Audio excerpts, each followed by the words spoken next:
माणूस हा श्रद्धाळू प्राणी आहे. त्याची सर्वांवर श्रद्धा आहे. आपल्या श्रद्धेला त्यानं अनेक आकार, रूप आणि नावं दिली आहेत. कुणाची देवी सरस्वतीवर श्रद्धा तर कुणाची लक्ष्मीवर. प्रत्येक भागातल्या त्या देवतांच्या कहाण्या निरनिराळ्या. अशीच एक वेगळी गोष्ट असणारी देवी म्हणजे मसणदेवी. मसण म्हणजे अर्थातच मेल्यानंतर माणसं जिथं जातात ती जागा असंच म्हणतात.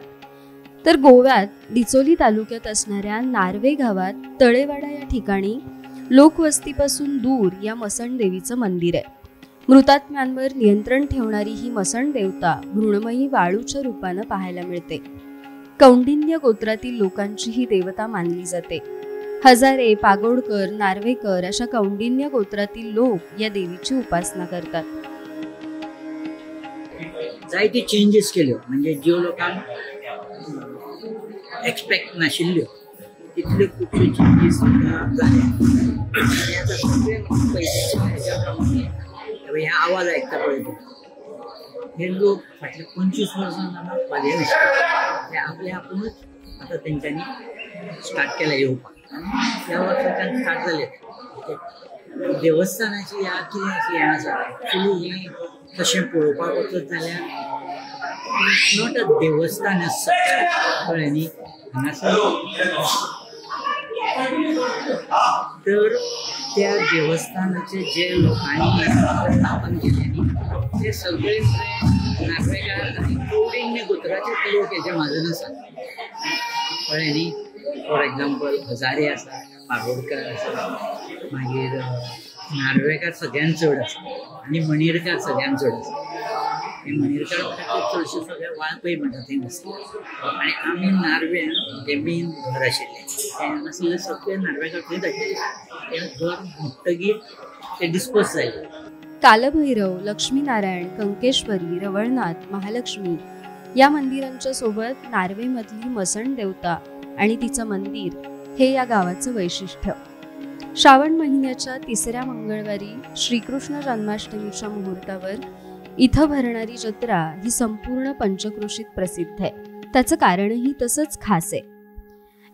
एखाद्याचा मृत्यू अनपेक्षितपणे झाला म्हणजे बुडून, अपघातात किंवा आत्महत्या, विशेषतः बाळंतपणात एखाद्या महिलेचा मृत्यू झाला तर त्यांना या मंदिराच्या परिसरात पुरलं जात असे.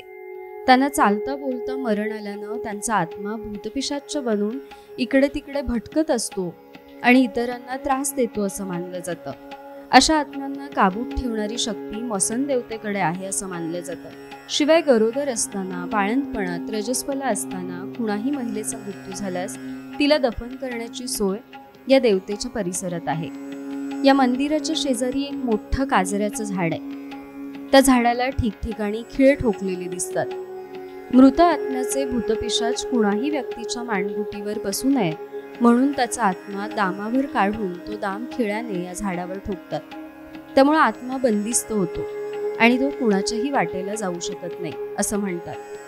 1918 साली नोंद झालेल्या या मंदिरात दरवर्षी श्रावण महिन्याच्या 3ऱ्या मंगळवारी जी जत्रा भरते त्यासाठी कोणतेही नक्षत्र किंवा तिथी पाहिली जात नाही. या दिवशी देवीला भाकरी आणि ताळखिळ्याची भाजी याचं नैवेद्य दाखवतात. या काळात काजऱ्याचं झाड फुलांनी भरलेलं असतं. दिवसभर जत्रा भरते, मात्र अंधार पडण्याआधी इथं एखादं चिटपाखरूही थांबत नाही. रात्री इथं भूतांची जत्रा भरते असं सांगितलं जातं.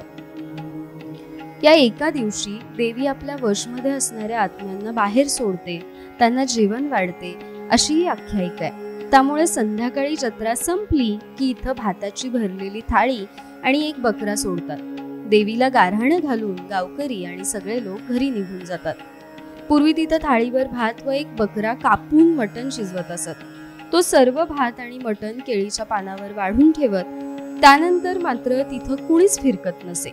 अशी ही एक आख्यायिका आहे की पूर्वी एकदा जत्रेत एक फुलवाली बाई आपल्या लहानग्या मुलासह फुलं विकण्यास बसली होती.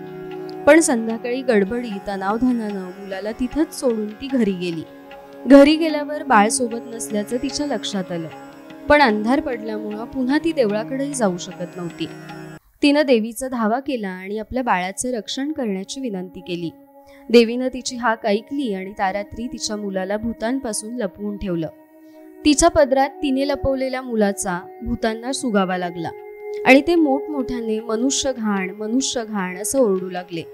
मुलाकडे येणाऱ्या भूतांना रोखत देवीने रागाने आपल्या हातात असलेली जेवण वाढण्याची दाय त्यांच्यावर उगारून त्यांना दूर हाकललं आणि दुसऱ्या दिवशी पहाटे त्या मुलाला सुखरूपपणे त्याच्या घरी पोहोचवलं. देवीच्याच कृपेनं हरवलेलं मूल भूताकेतांपासून सुरक्षितपणे पुन्हा घरी आलं असं समजून देवीवरची श्रद्धा अधिकच दृढ झाली. ही देवी नवसाला पावणारी देवी म्हणूनही प्रसिद्ध आहे. एखाद्या व्यक्तीला मूलबाळ नसेल तर मसन देवतेला नवस केला जातो. जत्रेच्या दिवशी नवस फेडण्यासाठी आलेल्या लोकांचीच इथं जास्त गर्दी असते. नवसपूर्तीनंतर पाळणा देण्याची प्रथा या मंदिरात आहे. एरवी वर्षभर दर मंगळवारी भक्तांसाठी हे मंदिर खुलं ठेवण्यात येतं.